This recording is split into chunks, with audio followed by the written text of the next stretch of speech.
কেশবরস্বরে সংকেত করে বললেন, রাধে তুমি কেশরগঞ্জে যাও, আর কেশরগঞ্জে গিয়ে তুমি আমার জন্য সুন্দর করে কুঞ্জটা সাজিয়ে রেখো। আমি এখন তো বসতে যাচ্ছি, বসত থেকে ফিরে এসে আমি তোমার কেশরগঞ্জে যাব। এই কথা যেই না রাধারানীকে বললেন, রাধারানী গোবিন্দের সংকেত বুঝতে পারলেন।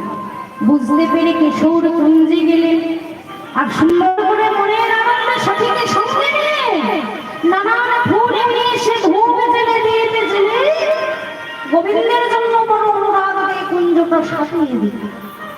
কিমা আপনারা বাড়িতে গিয়ে কুঞ্জ সাজাবেন ঘুমাবার জন্য না গোবিন্দের জন্য আসলে সাজাবেন? কোনটা হবে? গোবিন্দের জন্য সাজাবেন না নিজে ঘুমানোর জন্য যাবেন? আর পাচ্ছি না, না অনেকক্ষণ বসে থাকবে। হরি বল হরি বল বলে যতই ভালো লাগবে, পা হাত ধরে যাচ্ছে আর বসে থাকতে পারছি।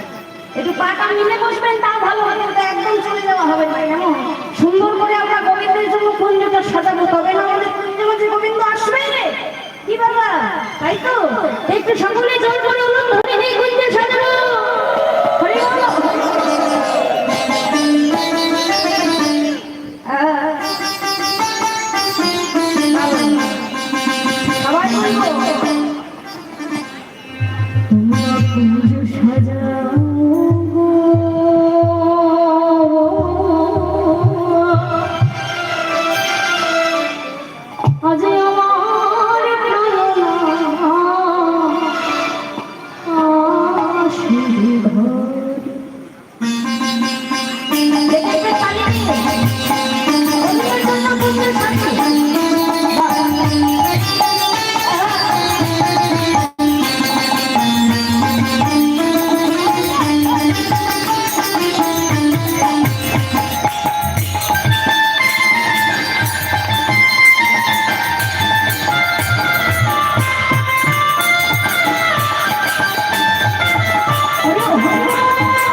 সময়ে কপিলে ডাকাইতে সময়ে